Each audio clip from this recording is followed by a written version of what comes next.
Hello guys, स्वागत है आपका अपनी यूट्यूब चैनल हिंदी एग्जाम 40 में। आज हम पढ़ने वाले हैं साइंस को। तो डियर फ्रेंड्स, आज हम साइंस में कुछ बेसिक कॉन्सेप्ट को सीखेंगे, कुछ बेसिक चीज़ों को पढ़ेंगे, उनका अध्ययन करेंगे। तो सबसे पहले आज हम पढ़ने वाले हैं साइंस में बल को। तो बल को पढ़ने से पहले मैं कुछ बातें बता दूं, छोटी छोटी बातें हैं ये। यहाँ पर सबसे पहले मैं बेसिक पढ़ा रहा हूँ। बेसिक क्यों पढ़ा रहा हूँ? क्योंकि बेसिक ही सब्जेक्ट का एक बुनियादी ढांचा होता है। अगर हमें बेसिक पता होता है तो हम सभी क्वेश्चनों को आसानी से सॉल्व कर सकते हैं और हम उस सब्जेक्ट के बारे में गहन अध्ययन कर सकते हैं। अगर हमें बेसिक पता होगा, बेसिक हमारा क्लियर होगा, तब वरना नहीं कर सकते हैं। बेसिक के बारे में मैं यहाँ पर आज कुछ आपको बताऊंगा, बहुत ही अच्छा एग्जाम्पल दूंगा जिससे आप बहुत ही आसानी से समझ जाएंगे कि बेसिक क्यों पढ़ा जाता है। पहले तो यहाँ पर जैसे अगर मैं आपसे कहूँ, यहाँ पर एक कोई छत है, ये छत है और यहाँ पर ये क्या है, सीढ़ियाँ हैं। ये क्या है, सीढ़ियाँ लगी हुई हैं इस तरह से।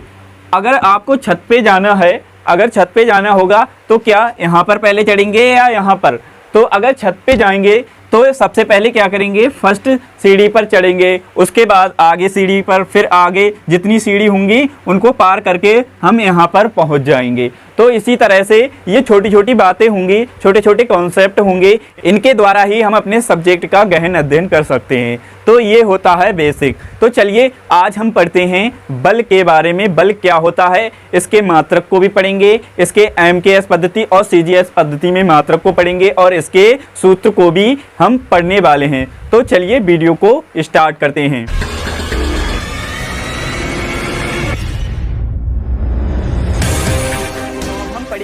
बल की परिभाषा को, बल के बारे में जानेंगे, बल क्या होता है। तो बल की परिभाषा को पहले पढ़ेंगे। बल की परिभाषा क्या कहती है? बल की परिभाषा कहती है बल वह बाह्य कारक है जो किसी वस्तु की स्थिति एवं आकार में परिवर्तन कर देता है।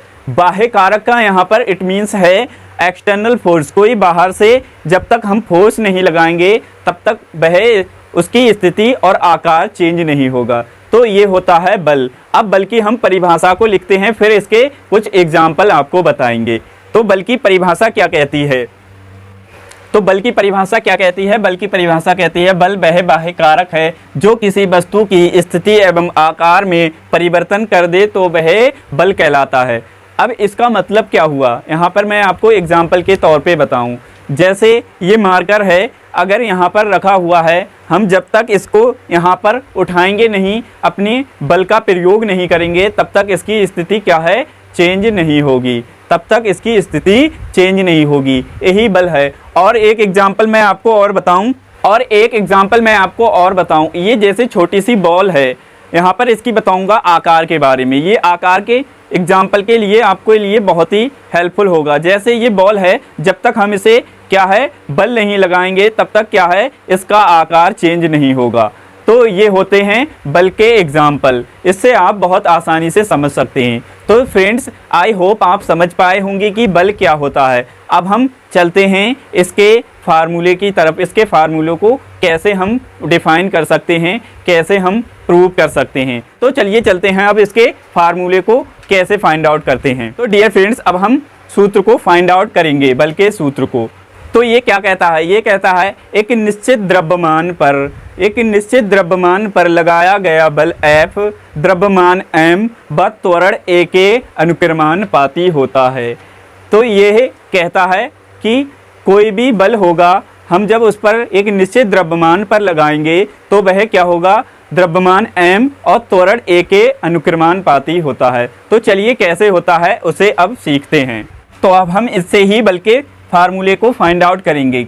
ये क्या कहता है, एक निश्चित द्रव्यमान पर लगाया गया बल F द्रव्यमान M व त्वरण A के अनुक्रमानुपाती होता है। अब कैसे होता है, यहाँ पर दो समीकरण बनेंगी, फिर उससे ही हम बल के फार्मूले को फाइंड आउट करेंगे। चलिए यहाँ पर आप स्क्रीनशॉट ले लें बल की परिभाषा का, फिर में हम ऊपर बताएंगे।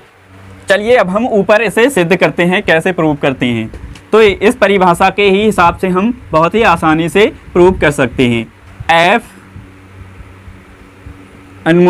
अनुक्रमानुपाती M समीकरण 1, F अनुक्रमानुपाती A समीकरण 2 बन गई। अब हम इससे ही बल के फार्मूले को सिद्ध करेंगे। यहाँ पर समीकरण 1 व 2 से अब हम समीकरण 1 व 2 को मिलाएंगे, तब हमें बल का फार्मूला प्रूव हो जाएगा। कैसे? F अनुक्रमानुपाती ma। अब इस अनुक्रमानुपाती का चिन्ह हटाएंगे, यहाँ पर K को लगाएंगे, तो F बराबर K ma, जहाँ K बराबर एक नियतांक है।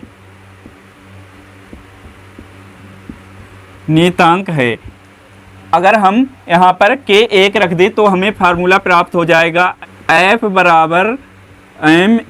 यही हमें क्या है, सिद्ध करना था। तो ये होता है इसका फार्मूला। तो ऐसे सिद्ध करते हैं। तो डियर फ्रेंड्स, आई होप आप समझ पा रहे होंगे कि बल के सूत्र को कैसे हम फाइंड आउट कर सकते हैं। अब हम इसके मात्रक को जानते हैं MKS पद्धति और CGS पद्धति में।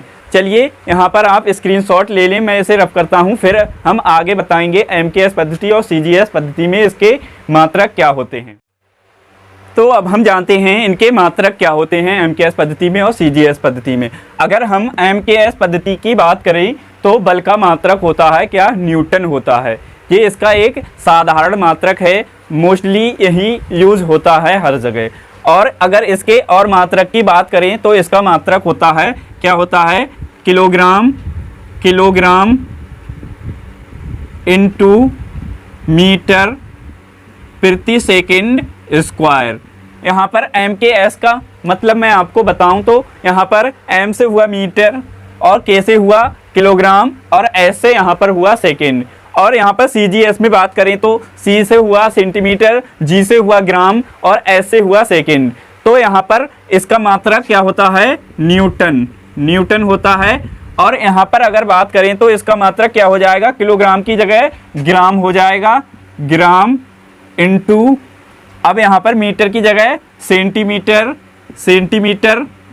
और सेकंड सेम रहेगा, यहाँ पर स्क्वायर है, सॉरी, यहाँ पर क्या हो जाएगा, सेकंड स्क्वायर। ये इसका मात्रक होता है। और इसे CGS पद्धति में और किस नाम से जानते हैं, इसका दूसरा अगर मात्रक की हम बात करें, दूसरे मात्रक की, तो इसका होता है डाइन। ये इसका दूसरा मात्रक होता है, इस नाम से भी इसे जानते हैं, कहीं कहीं आपको डाइन भी लिखा हुआ मिलेगा। तो डियर फ्रेंड्स, आई होप आप समझ पाए होंगे MKS पद्धति और CGS पद्धति में इनके मात्रक क्या होते हैं। तो डियर फ्रेंड्स, अगर वीडियो अच्छा लगा हो तो वीडियो को लाइक और शेयर करें अपने दोस्तों के साथ। तो डियर फ्रेंड्स, नेक्स्ट वीडियो में मिलते हैं, तब तक के लिए थैंक यू, धन्यवाद, खुश रहिए, मस्त रहिए।